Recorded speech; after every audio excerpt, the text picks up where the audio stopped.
Hello and welcome.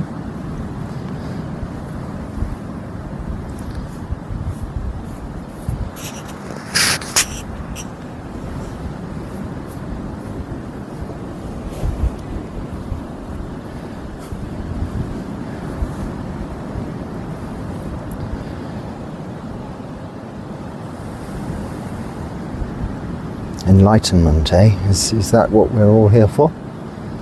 To become enlightened beings? The Buddha was an enlightened being. Buddha just meaning awake, the awakened one.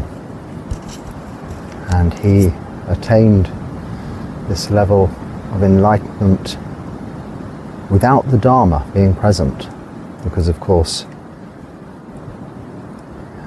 we have inherited the teachings of the Buddha, his Dharma, this Dharma, subsequently. So he is known as the perfectly enlightened one. But really, there is of course no such thing as an enlightened being. So in a way, if we're here to become enlightened beings, then this is just representative of the third defilement, root defilement of delusion.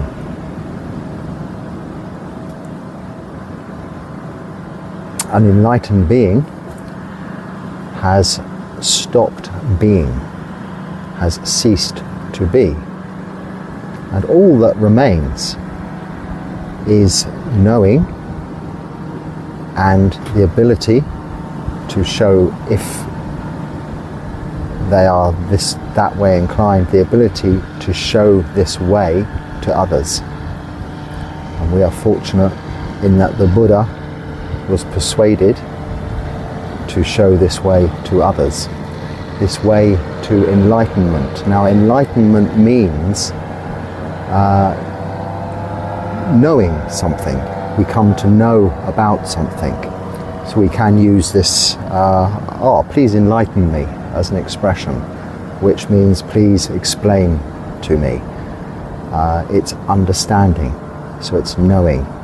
It's not lightning, thunder, and all things going off in a big flash, and you having superpowers. It is just realization. And there are stages in Buddhism to this enlightenment that are written down in the suttas and referred to. I'm not going to go into them now. I've already talked about that in other videos. And there is a path leading to these stages. But what we are here to do is to at least try and attain to the first stage of enlightenment, Sotapanna.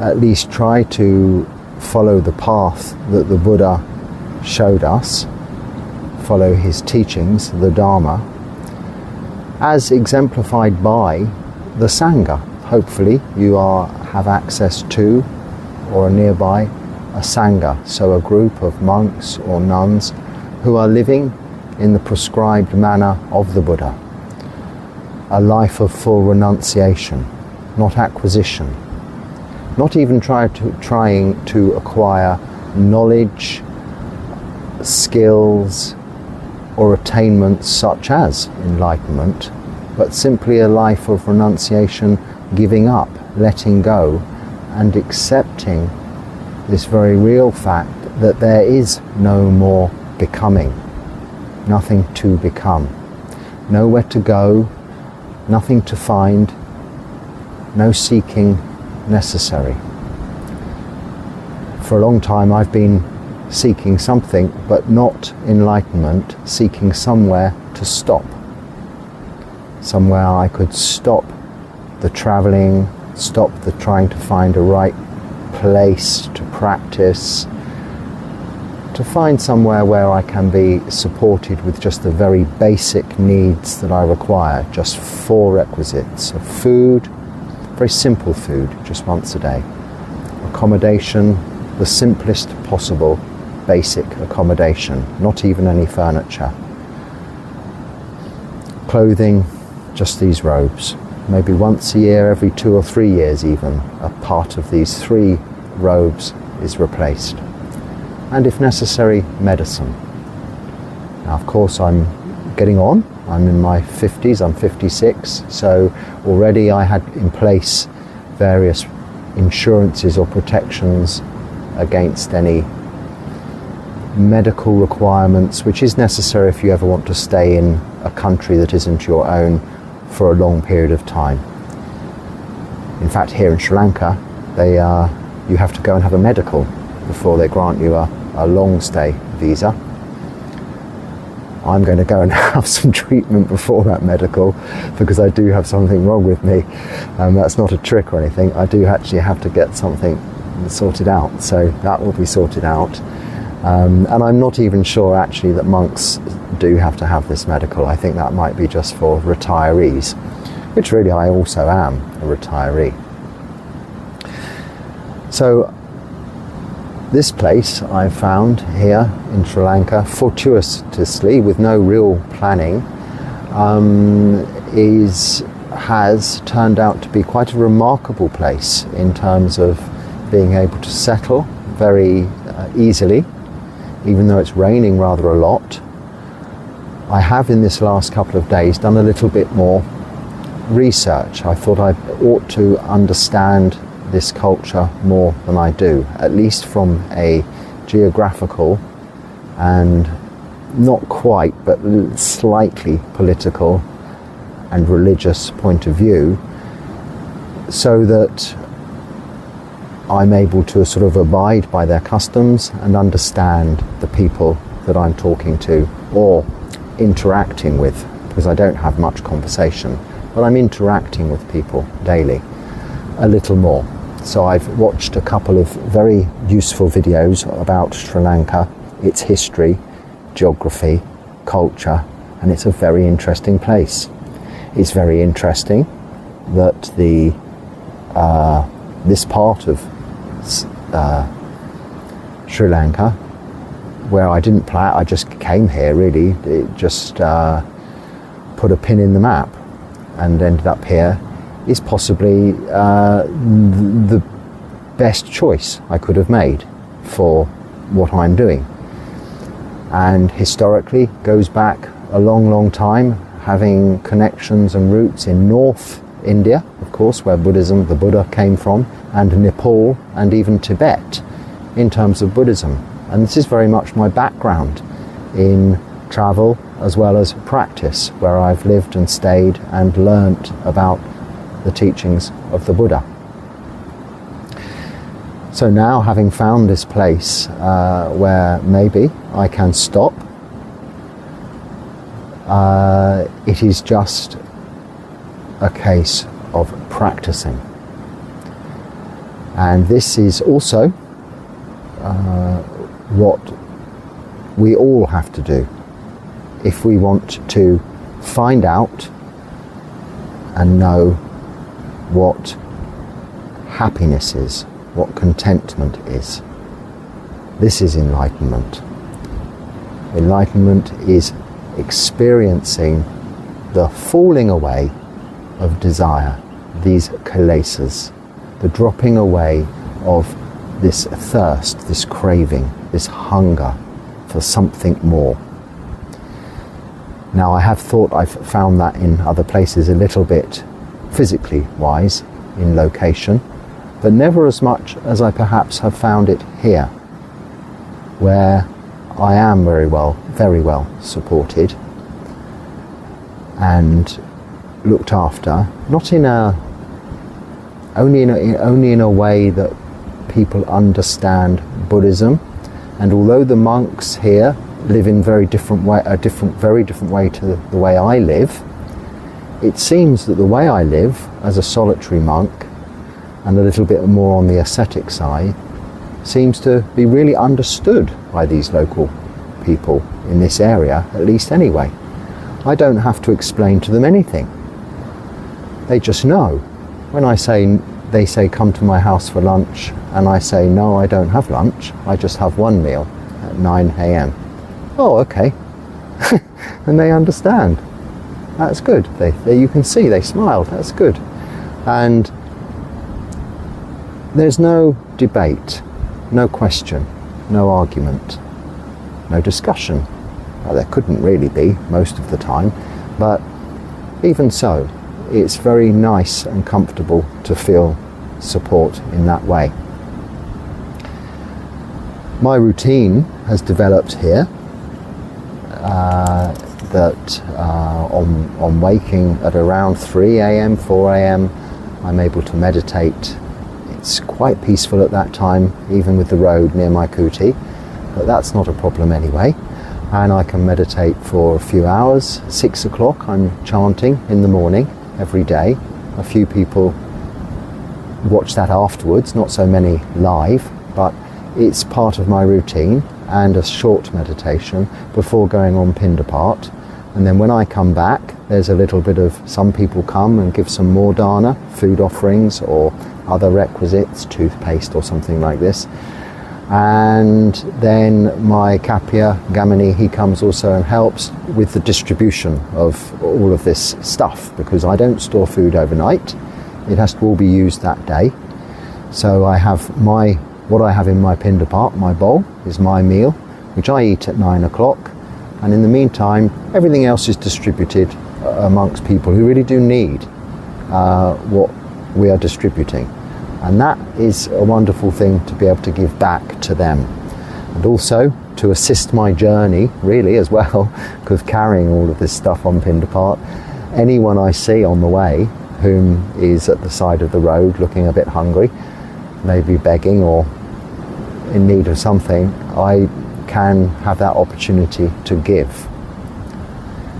And when we do these very real, practical things, we start to experience the knowing of the results of doing good things. So it isn't just me saying, keep sila, practice meditate, practice samadhi, develop panya. It's not just virtue, morality, meditation and wisdom. It is really doing good, keeping your sila, of course. This is doing good, and it's the greatest gift we can offer others, of fearlessness. But then we have other qualities like our own natural generosity and kindness, which doesn't have to be developed. It's there, but we may have, through our surroundings, our upbringings, our cultures, our external influences, just lost it a little bit and become a little bit more on the greedy nature. Now, this is one of the other root defilements, that of wanting to acquire, collect, keep, have the best of, a little bit more for me than them. This is greed. And then the very first of those three, I've gone backwards. I started with delusion, I've then said greed, and now I'm going to the first one of hatred or ill will, disliking. By the very nature of giving also, you're getting rid of this quite inherent defilement of greed, but also developing with generosity, metta, loving kindness. So all of these wonderful Buddhist lists interact, are interdependent and go together and help us be nicer, better people. Now this is what the practice is. Whether you're me here in this spot in Asia, or whether we are going about our daily business in the city of London or Liverpool, Southampton, in New York, or in the city of Colombo here, or Bangkok, wherever you may be, we can be nice to other people. And that action alone brings you such a good feeling, so much well-being, that you start to build this natural contentment. And it mustn't be confused just with purely altruistic charity or even compassion. but just the exercising of this natural inclination to, as we would one of our children, look after our children, or we saw a sick animal, a little puppy or a kitten or something, we might want to look after it. It's really taking this feeling, knowing it, seeing it for what it is, understanding it, and putting it into action unconditionally. And then we develop this ability towards all beings. Even my cockroach infestation that has been a problem has not been a problem because I'd already, with the few cockroaches I had, developed a kind of compassionate relationship on the understanding they cannot do me any harm. I don't want to do them any harm, and they're kind of keeping out of my way. But then when my neighbours moved out, a whole lot more cockroaches moved in, and I've had very many and a couple of sleepless nights because they've been running around my kuti on the floor. I sleep on the floor, around my head, and they make a lot of noise. They're like little plastic toys all scurrying around, bashing into the walls and into each other and into you. But the problem's been resolved without harming them. I just leave the light on at night because they're nocturnal. I leave the door open of the it's the old kitchen of the place next door. The external door, that door's been left open, and it's all been thoroughly cleaned. It was clean anyway, but they were still looking for food, I suppose. They leave me normally because they know there's no food ever in my kuti. After midday, it's gone, cleaned up, no trace of anything to eat. So I'm not of use to many insects. The only creatures that come to me are coming to me for my company, and that's Balala the cat. So that compassion has helped because I was able to really think, how can I nicely deal with these nocturnal creatures? Well, make it like day, keep the lights on, and they won't come into my part of the house. But it's still dark in their building next door, so they can stay there. And that seems to have worked. And I checked in their part of the building this morning, and the huge number has gone back down to just a few. So they've been into my place, probably seen there's no food. They've got not much food next door, if any, no food there. And they've moved on to pastures new. Now, they're very complex creatures. They're not just things we can kill. They can navigate around in the dark, and you try to catch one, it's virtually impossible. I mean, you've got to be very quick. Think what a marvellous example they are. I don't know the history of them, but they've been around for a lot longer than us apparently, and also can withstand nuclear war, I've been told. So another good reason to make friends with them, because if we survive the one Ajahn I listen to seems to give the impression that some Armageddon is about to happen, but if we survive that, these could be our only friends that we have to keep us company. So keep in with them. But what I'm really getting at is we develop these qualities, this quality of compassion, but we develop generosity and kindness. And when people are being kind to us, it's even more easy to be kind back, of course, isn't it? And you're coming in the Western world, and here a little bit, into this time of year when that giving and receiving is so much a part of everybody's lives. Christmas, giving Christmas presents, Christmas cheer, hospitality, all getting together. And I think it's very important, whether you're Buddhist, Christian, Muslim, whatever your faith, that if these things are going on, that you enjoy these experiences as opportunities to, whatever your faith, to simply do that, be with fellow human beings and share and enjoy their company.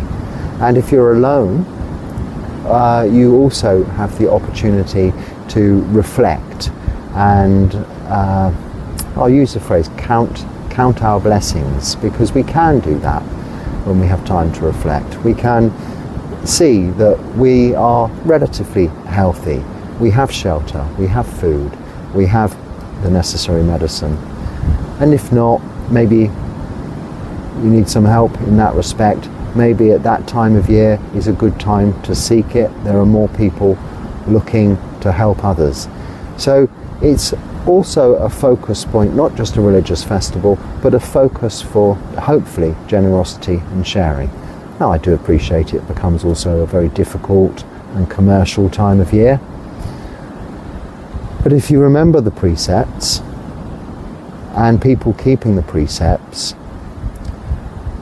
there is always the security in those precepts that nothing can really be wrong at any time if those precepts are kept, adhered to, because they are there to offer the gift of fearlessness to others.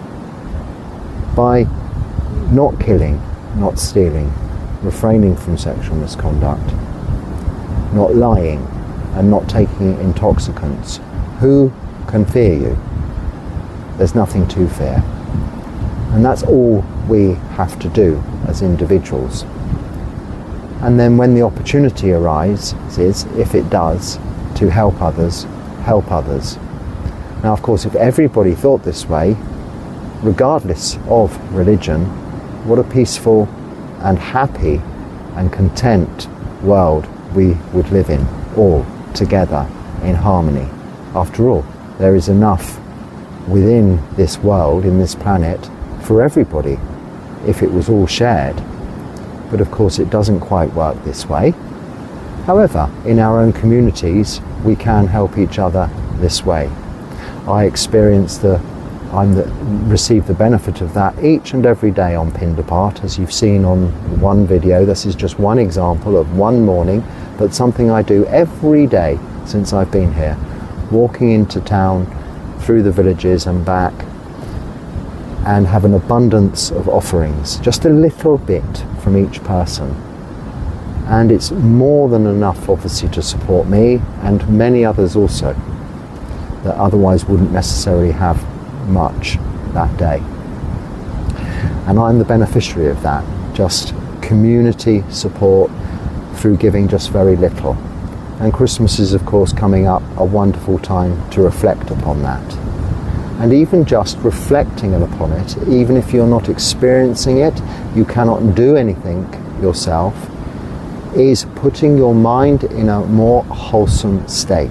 It is developing wholesome mind states, reducing unwholesome mind states.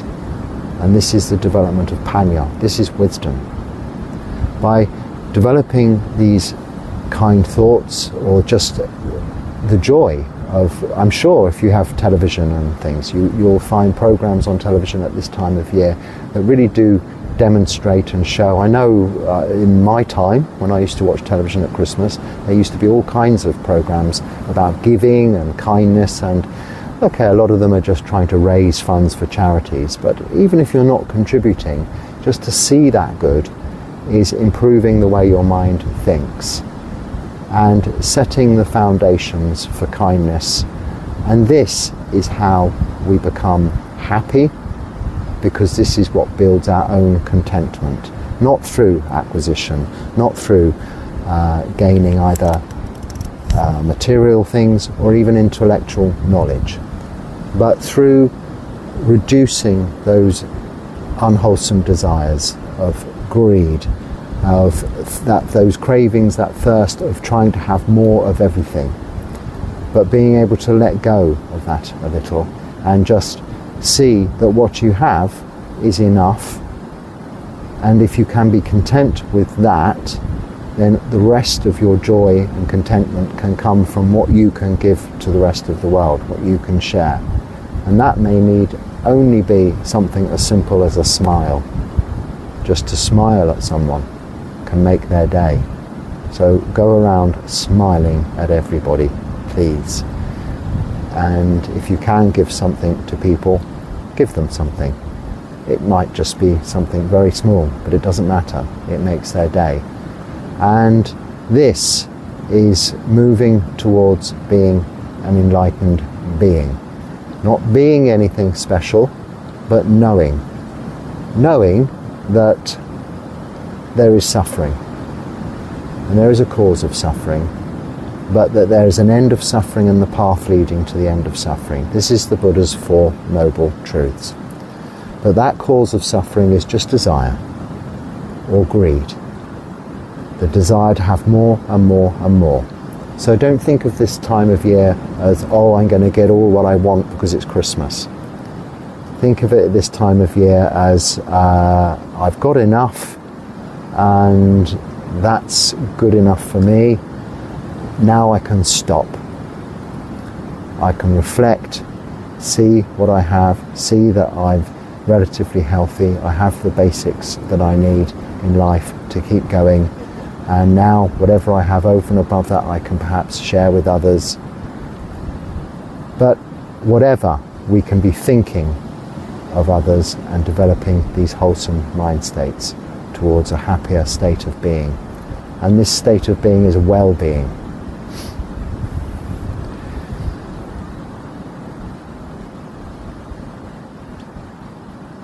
So that's not what I was going to talk about today, and I'm not sure what I have talked about really specifically. I was going to look at some more of your comments and questions, but that can wait until next time because I think time is moving on.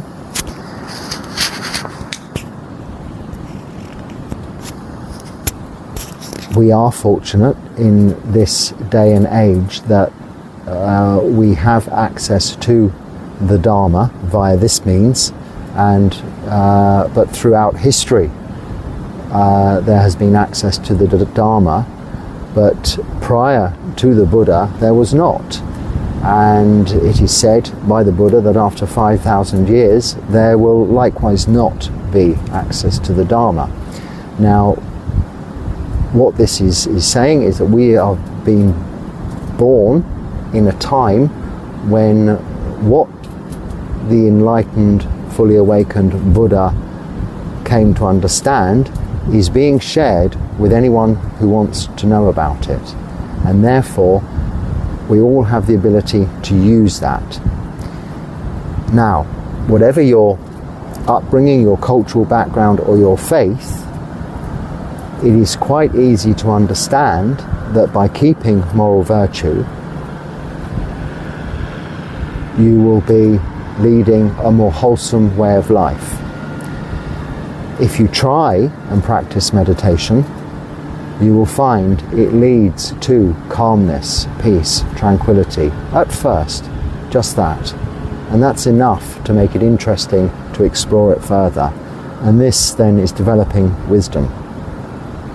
So just these simple facts alone that the Buddha left us in the Dharma are enough to provoke further inquiry and to try something that is not in conflict with your other cultural beliefs or background, but try something that you can then experience the benefit of here and now within this very lifetime.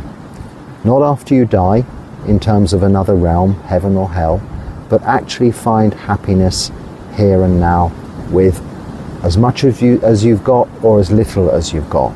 That is neither here nor there, because there are as many, if not more, people with all of the assets and money and riches in the world that are equally as depressed, if not more so, than some of the people that have absolutely nothing, not even the next meal to eat or clothes to wear. It makes no difference. You can be depressed, you can be unhappy in any of those situations. And this is clearly seen in Buddhism.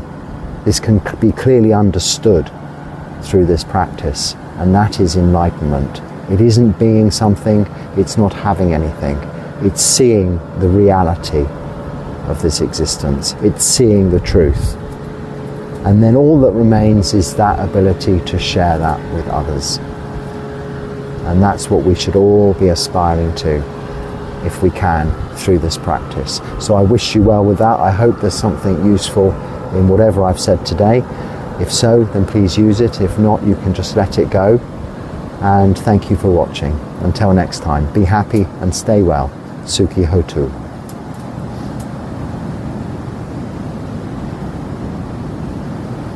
Oh, I hope I pushed the button today. Yes.